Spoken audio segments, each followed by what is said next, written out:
અલગ અલગ વિસ્તારમાં ડિમોલેશન ચાલી રહ્યું છે। એમાં સાબરમતી વિસ્તારમાં જે બળદેવનગર આવેલું છે તે રોડ પહોળો કરવા આજરોજ દબાણો હટાવવામાં આવ્યા। 30 જેટલા ધાર્મિક અને રહેણાંક મકાનને હટાવવામાં આવ્યા છે। નોટિસ વગર જ મકાનો તોડ્યાનો સ્થાનિકોએ આક્ષેપ કર્યો છે। સ્થાનિકોનું કહેવું છે કે અમારો સામાન પણ લેવા દીધો ન હતો, અમને ઘરની સામે ઘર આપે એ જ અમારી માંગ છે। અમદાવાદના સાબરમતી વિસ્તારમાં આપ દ્રશ્યો જોઈ રહ્યા છો। 30 થી વધુ ધાર્મિક અને રહેણાંક મકાનો દૂર કરવામાં આવ્યા છે। રોડ પહોળો કરવા માટે આ દબાણો દૂર કરવામાં આવ્યા, પરંતુ અહીંયા સ્થાનિકોનો જે આક્ષેપ છે કે કોઈ જ નોટિસ આપવામાં નથી આવી અને સીધા જ તે ઘર તોડવા માટે આવી ગયા। સૌથી મોટી વાત એ કે અમને અમારો સામાન પણ લેવા દેવામાં નહોતો આવ્યો।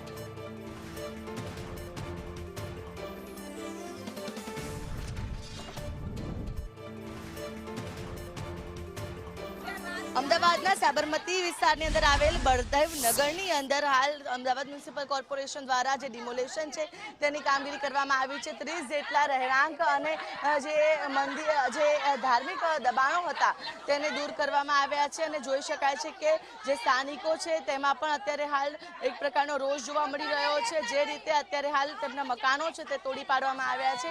તેમને જે હાઈકોર્ટમાં તેઓ ગયા હતા, ત્યારબાદ સુપ્રીમમાં તેમણે જે આ અંગે રજૂઆત પણ અપીલ કરી હતી અને જો કે અત્યારે તે પહેલા જ અત્યારે તંત્રનું બુલડોઝર છે તે પહોંચી વળ્યું। શું કહેશો, કેટલી મુશ્કેલી બેન તમારી સામે જ દેખાય છે? કેટલી મુશ્કેલી જોયો તો ખરા બેન। 6 વાગે એમનામ લઈને આવ્યા, હમણાં હુતેલા એમનામ તમે બુલડોઝર લઈને આવ્યા, થોડો અમને ટાઈમ તો આલવો જોઈએ ને। હુતેલા માણસ એમનામ તમે આવ્યા કે કોર્પોરેશને તમને ઓલી નોટિસ આપી હતી? નોટિસ આપે કે ના બેન, અમે તો આપેલી છે। એક 1 તારીખનો ઓર્ડર હતો, અત્યારે 29 તારીખે આવી ગયા। શું થયું?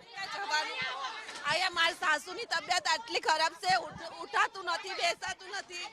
એમના એટલા બીમાર શરીરવાળાને અત્યારે ક્યાં લઈને જવાના તાત્કાલિક? બિલકુલ, કેટલી મુશ્કેલી અને જે સ્થાનિકો છે તેમાં એક પ્રકારનો રોષ છે તે પણ જોવા મળી રહ્યો છે। અત્યારે જે તમને નોટિસ આપવામાં આવી હતી, તમને નોટિસ આપવામાં આવી?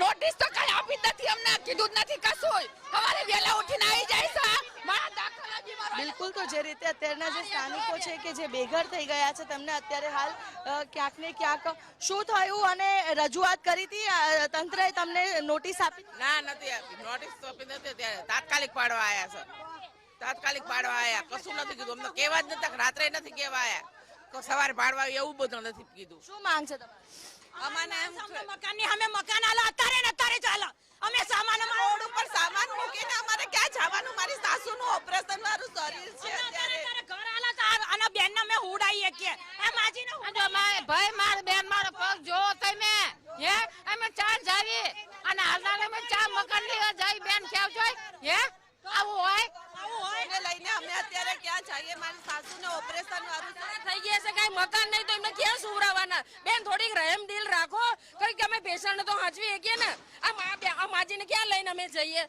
થોડુંક અમને ઘર આપો કે તમે આયા કરો। બિલકુલ, તો જે રીતે લોકોની માંગ છે કે તેમને કોઈ પણ રજૂઆત જે છે તે તંત્ર દ્વારા નથી સાંભળવામાં આવી। કોઈ પણ નોટિસ આપ્યા વગર જ એકાએક જ વહેલી સવારે તંત્રનું બુલડોઝર જે છે તે લોકોના મકાનો પર ફરી વળ્યું, જેને લઈને લોકોમાં રોષ જોવા મળી રહ્યો છે।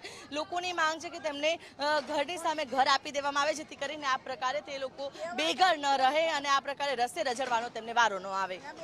કેમેરા પર્સન મનીષ વાણિયા સાથે આયુષી યાજ્ઞિક, સંદેશ ન્યૂઝ, અમદાવાદ।